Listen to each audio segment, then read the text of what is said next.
So there's no midweek show this week, and that was because life, guys, just life. Life has a funny way of jumping in your way, doesn't it? Just as you are trying to do things, I don't know what you guys get up to in the week. Maybe you do a podcast. Maybe you had just finished prepping things for your podcast. You just got the episode ready and it's topical, so it has to go out then or it never goes out at all. Maybe you just finished doing the artwork for it and then everything blows up in your face and you have to chuck your plans in the bin and just go and deal with it. That was basically my week this week. I mean, I was thinking the other day, right, like how wild it is, how little free time I actually have nowadays, thanks to having, kids mostly. If you had to market, if you had to sell Parenthood to someone and they were like, yeah, I'm up for the love and the hugs and the closeness and feeling like I'm part of a unit, but also, can you just tell me a little bit about what I have to give up? What are the downsides of starting a family? I've heard about the love. What do I have to give up though for that? And then if they said, well, you like seeing your mates, don't you? Well, that stops. That stops almost immediately. You'd be like, oh right, okay. I mean, that's not good. Oh, and your hobbies, right? What are your hobbies? Oh, I like doing stand-up comedy. Well, that's gonna have to stop also, Aid. Really? Because it's the only thing I ever really felt good at. It's the first thing that I could feel myself improving at, that I was self-taught at. And yeah, that's I appreciate what you're saying, that it's the genesis of who you actually feel like you became or whatever, but that will have to stop. I don't really care if it's the crux of your self-worth entirely. It will come to an end. Just be happy that it happened. Don't be sad that it's over. Okay, well, I mean, maybe I could, I could take up other hobbies, though, surely. I could do other hobbies, maybe one with my son. Well, no, not really. You can't do that either. What, really? Like, why not? Well, okay, you're going to try woodwork for a little bit, but then you're going to realise that you're just going to keep getting called into the house to deal with the other one. So, between that and the power tools lying around, power tools and babies don't mix. So, after the 20th time of being pulled away from this half-finished-ish sort of personal project, you're going to end up like, basically just giving up. And you'd be like, wow, okay. Yeah, I mean, like, occasionally you are still tempted to, build your own cross and crucify yourself. But mostly you give up the woodwork. Okay, well, look, I can't do stand-up. I can't see my mates.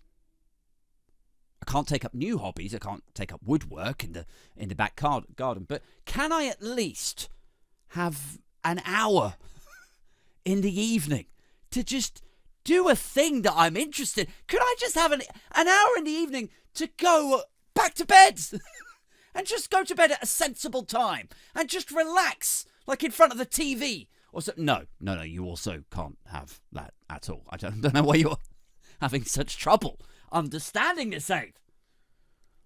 No. Here's what's going to happen.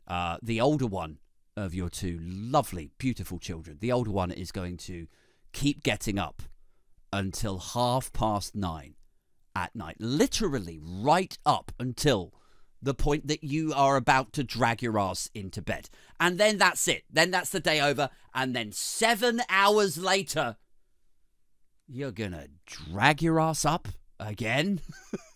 And the whole thing starts all over again. Like, it's a good job. It's a good job that nobody actually tells you what it is like to have children, what you have to give up. Or honestly, we would have a worse baby shortage than we already have in the United Kingdom. It's a good thing, that ignorance. Ignorance is bliss. That's what they say. It's a good job that when people get together, and they get married, that nobody, no relatives, no mothers or fathers or aunties or whatever, nobody pulls them aside and says like, oh, careful now.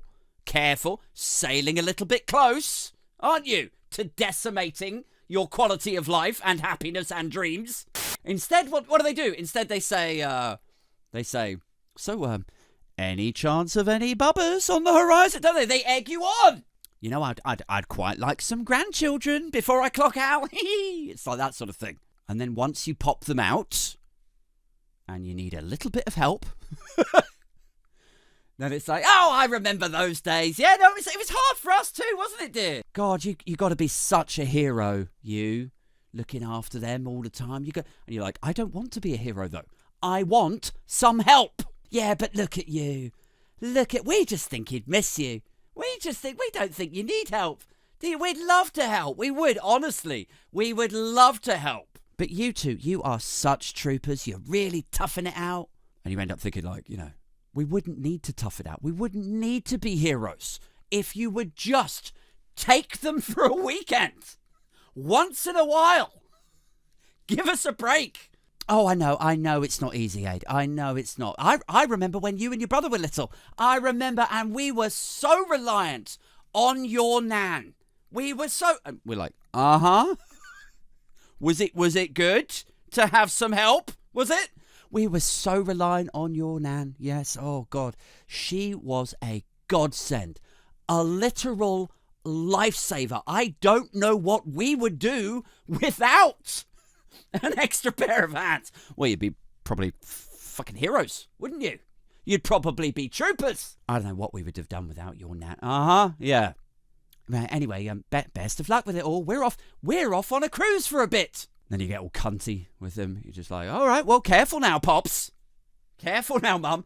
Don't go spending that nursing home money.